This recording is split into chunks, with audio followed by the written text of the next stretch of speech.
Welcome to my channel. ఈరోజు అమ్మ వంటల రుచిలో పాతకాలం వంట మా నాయనమ్మ చేసే పద్ధతిలో లచ్చిన చారు కుండ ఎలా పెట్టాలి, అలాగే లచ్చిన చారును ఎలా కాస్తే ఆరోగ్యానికి మంచిదో ఇప్పుడు చూద్దాం. మట్టి పాత్రను బాగా వాష్ చేసుకుని తడి లేకుండా ఆరబెట్టుకోవాలి. తరువాత ఇందులో బియ్యం కడిగినటువంటి వాటర్ని అలాగే అన్నం వార్చినటువంటి గంజిని చల్లారిన తర్వాత ఇందులో వేసుకోండి.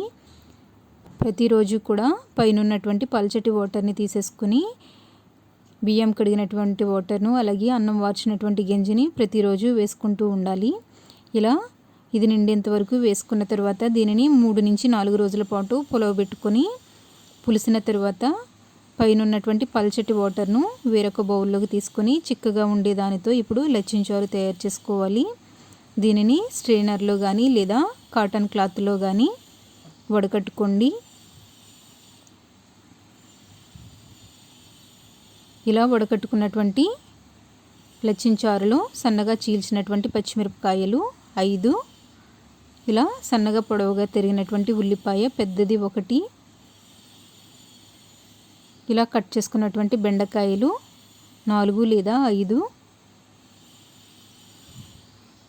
తరిగి పెట్టుకున్న తోటకూర 1/2 కప్పు, 1/2 టీ స్పూన్ పసుపు, 1/2 టీ స్పూన్ కారం వేస్తున్నాను. పచ్చిమిర్చి ఎక్కువ వేసుకున్నాం కనుక ఇది సరిపోతుంది. తర్వాత తగినంత ఉప్పు, కొద్దిగా కరివేపాకు, 3 వంకాయలను ఇలా పొడవుగా కట్ చేసుకుని వేసుకోండి. వేసుకొని ఇది సగం అయ్యేంత వరకు బాయిల్ చేసుకోవాలి. అదే మట్టి పాత్రను బాగా వాష్ చేసుకుని ఆరబెట్టుకున్న తర్వాత తీసుకున్నటువంటి పల్చటి వాటర్ను ఇందులో వేసుకొని మరలా ఇందులో బియ్యం కడిగినటువంటి వాటర్ అలాగే చల్లారబెట్టుకున్నటువంటి గంజిని వేసుకొని ఇదే ప్రాసెస్లో మరలా లచ్చిన చారు తయారు చేసుకోవచ్చు. ఇలా మీరు ఎప్పుడు కావాలనుకుంటే అప్పుడు కాచుకోవడానికి యూజ్ అవుతుంది. దీనిని కలుపుకుంటూ ముక్కలు బాగా మెత్తగా ఉడికేంత వరకు ఉడికించుకోవాలి. దీనిని మీడియం ఫ్లేమ్లో ఉడికించుకోండి.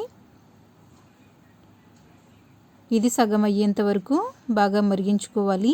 కావాలంటే మూతను కంప్లీట్గా పెట్టకుండా ఇలా గ్యాప్ ఉంచి పెట్టుకొని కూడా ఉడికించుకోవచ్చు, లేదంటే పైకి పొంగిపోతుంది.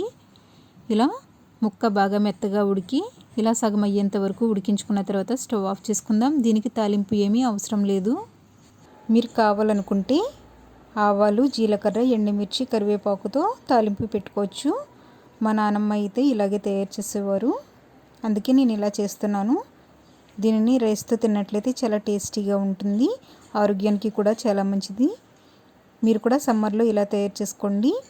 ఈ వీడియో మీకు నచ్చినట్లయితే లైక్ చేయండి, షేర్ చేయండి, సబ్స్క్రైబ్ చేసుకోండి. Thank you for watching my video.